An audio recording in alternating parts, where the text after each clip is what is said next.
what, in your opinion, would be striking too late? Like, what's your time frame that you'd want to really make this happen and get it done? I think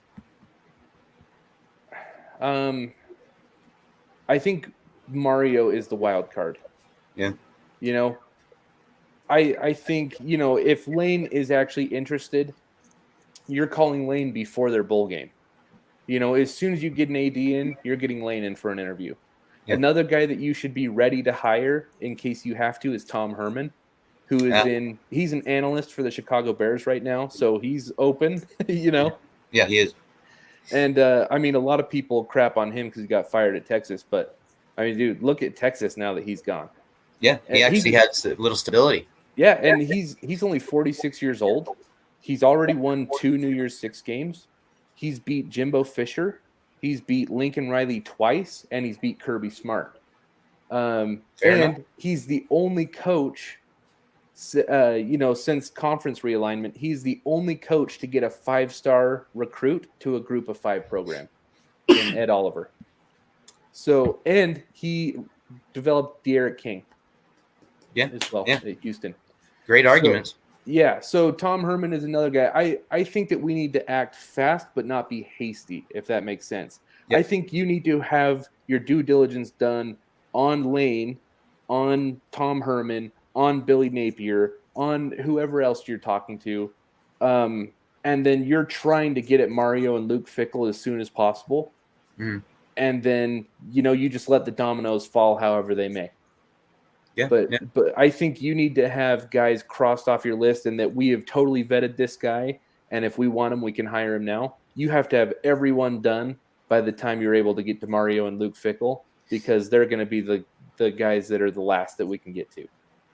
Yeah, they're going to be the guys that and unfortunately, having to be last towards them or having to wait a little bit for them is where we can end up in a bidding war. Who knows? Who knows if USC wants to go after him? Yeah. USC might decide that, hey, he's already in the Pac-12. He's already got great relationships in California. Yep. I got a question here. 1 sec, dude. It's he said, Anthony says, this is a serious question in terms of Lane specifically. Are you worried that wherever he's been a head coach, there's a tendency to have lack of leadership in the locker rooms with veterans? What do you think about that, Jordan? Yes and no. I feel like Ole Miss has pretty good leadership with Matt Corral right now, or Matt Corral, or however you say it. Yeah.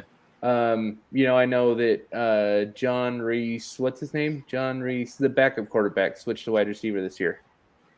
He almost came here. You guys know who I'm talking? Does anyone know his name in the? It's John Reese something. He started for them as a freshman and played baseball as well. He almost came to Miami. Yeah.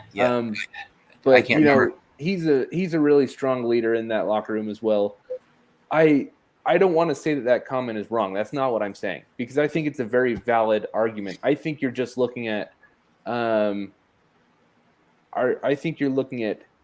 is this an aberration? Is it a break from the pattern? Is this who Lane is now? Is he matured?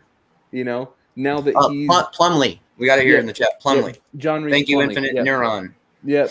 So, we're just going to have to decide, is this a break from the pattern or is this just an aberration? I think that's what you have to decide, but that's what your due diligence is, right? What do you think about Chud?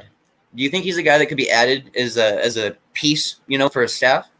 I don't want to say no. Yeah, I got you. But what I do want to say is, hey man, Chatter, how you guys doing? It's good to see you.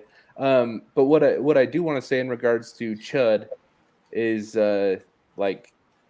don't do it just because he went to Miami.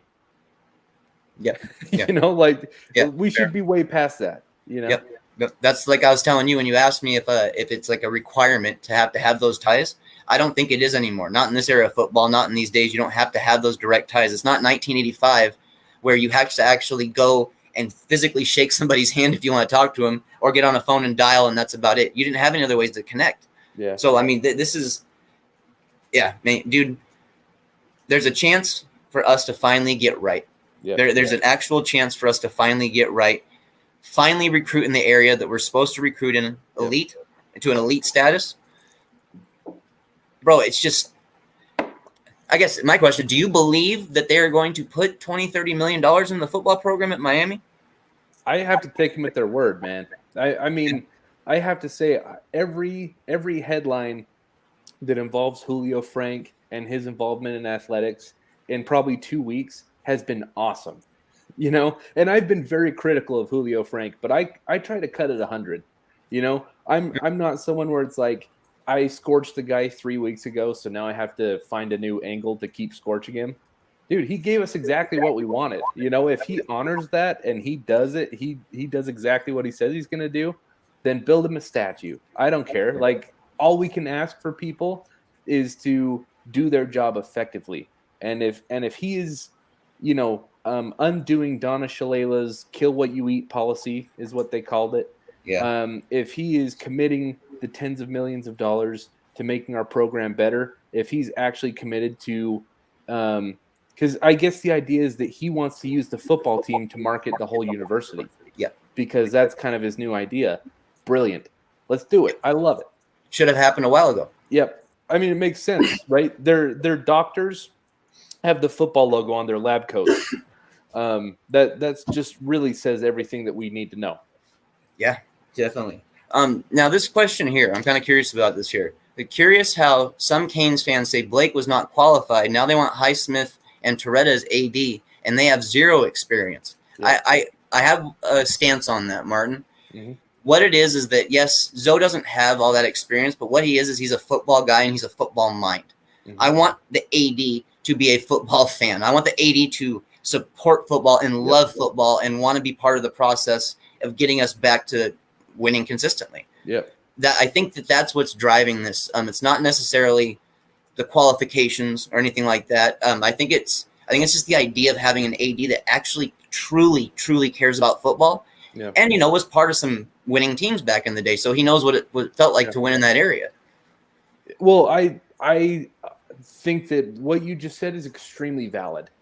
I also think that the comment that we were referring to is also valid, but that just comes into the due diligence, right? Yeah.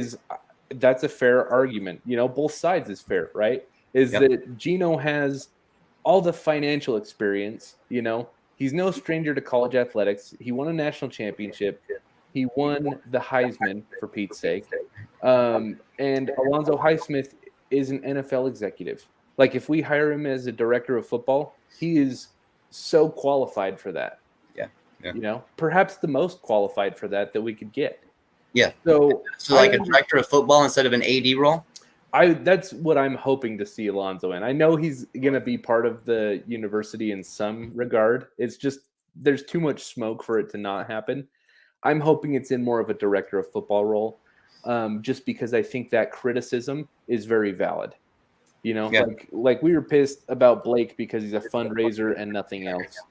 You know, but the one thing he did is he kept us in the green and didn't put us in the red financially. So thankfully, we're not starting at a negative standpoint. We're starting with a team that even they haven't had a lot of success, they're still been marketed just good enough to make money. So hopefully the next guy comes in, he sees the potential of that and really raises it up 5 or 10 levels. Well, and I want to make a point that I just barely thought of. And so this is credit to Blake. I'm so happy he's fired. But let me give him some credit really quick, is that none of us knew about that policy that they had to be solvent financially. They had to be self-sufficient, right? So for all we know, Blake could have kept us having a football team. You know, keeping our athletic department in the ring is huge. It's a big deal. It's at a small private college. Yeah. So credit to Blake. He got facilities built with a stupid policy that should have never been in place.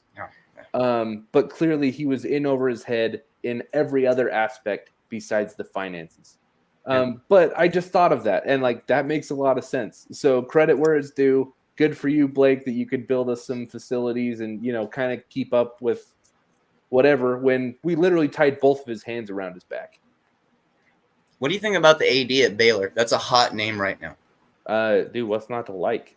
Seriously. You know, he's hired Matt Rule, Dave Aranda. I mean, think of where Baylor was at when Art Briles was fired. And since then, they've put a coach in the NFL. They're going to, have a coach be like he's one of the hottest names on the block, and they just won the final or the NCAA championship in basketball last year. Yeah, true. Put Davion Mitchell went 9th in the NBA draft. Yeah. So and they had a player that was Jared Butler plays for the Jazz now. He won player of or the MVP of the Final Four. So, dude, if you have, basketball and football are the money makers, right? Yes. Like, I know that might not be the kindest way to put it, but everything else, they're the revenue sports. Yep. Every other sport is parasitic to the men's basketball and men's football. Yeah. They need it to be successful so they can get their funding. Yeah. And what's his name? Mack Rhoades. Yeah. He's got both firing on all cylinders. So, what's not to like? Yeah. I got it from Martin here. It says, Canes fans, slow down all this adrenaline. Do more due diligence. Martin, this is something that we've been preaching pretty much this entire show. We do not want some guy to just get hired immediately. Boom, boom, boom, boom. Yep. We want due diligence. We want all the realistic, good coaches that we could go after. We got to talk to all of them this time. Like I seriously want them to talk to all of them. Yep. Even if even if Cristobal ends up kind of, hinting to them that he's going to be coming, or that Miami is the dream job. Dude, you still do your due diligence. You still be a professional and go forward like that. Yeah, I don't care if we call Mario and we talk and he says, I'm in, I've already rented a U-Haul. Like my wife's out there looking for real estate. I still think we have to interview the Luke Fickles, the Dave Arandas, the Lane Kiffins, the Tom Hermans. You still have to make those calls. You still have to make those interviews. I do not care. I don't care if Mario is already in the Hex Center setting up his office and we haven't just signed the papers yet. You still have to interview everybody. I'm going to be really upset if we don't, honestly. Even if we end up with a good coach, and don't get me wrong, that's all I want is a good coach. I just want to hear about the professional process taking place at Miami. That's more what I want. I want to know that we are willing to maybe step out of the box and go after some guys that maybe most people aren't talking about too. So I'd have no problem with that. We find out, hey, we talked to a coach that we never even really talked about. Yeah. It wouldn't piss me off as long as they're a good coach, of course. Yeah. But that wouldn't piss me off, and it would kind of make me go, okay, maybe Miami is starting to get the picture. Maybe they're having to realize that you can get good coaches from damn near anywhere in the United States. You surely can. Yep. That's kind of, I've been, one of the bigger names one of the bigger forces on Twitter of pushing Tom Herman. I'm just pushing him so hard. And it's because I view him as the candidate where he has no reason to tell us no. And if we, I'm hoping that, we talked about how many jobs will be open, right? There's going to be a ton of jobs open. We could be told no by Lane. We could be told no by Mario. We could be told no by Luke Fickle and Dave Aranda. That's where the due diligence comes into play. That's entirely plausible. Tom Herman has really no reason to tell us no, and he's already won a Sugar Bowl. He won a Sugar Bowl at Texas. So people say he didn't win at Texas. He won a New Year's Six Bowl at Texas. Yeah. I know that fans are a little hesitant about him. I've noticed. I've been looking at the chat. They're a little hesitant. He got fired, but dude, he was 7-3. Like we were ready to give Manny a lifetime extension for going 8-3. Tom Herman went 7-3 because Kansas canceled on him. He would have been 8-3 just like us last year, and he got fired. So I don't really want to hear it that he didn't win because he won the Sugar Bowl. Yeah, and he beat Georgia. He beat Kirby Smart in a New Year's Six Bowl at Texas, and he finished 9th. When was the last time we finished inside the top 10 at the end of a season? A long time, my friend. Yeah, and then look, he leaves, and Sarkisian looks like he's still sitting in his office with a warm case of beer all day. Yeah, that's a joke from earlier, by the way. Yeah, that was the Washington days, unfortunately for him.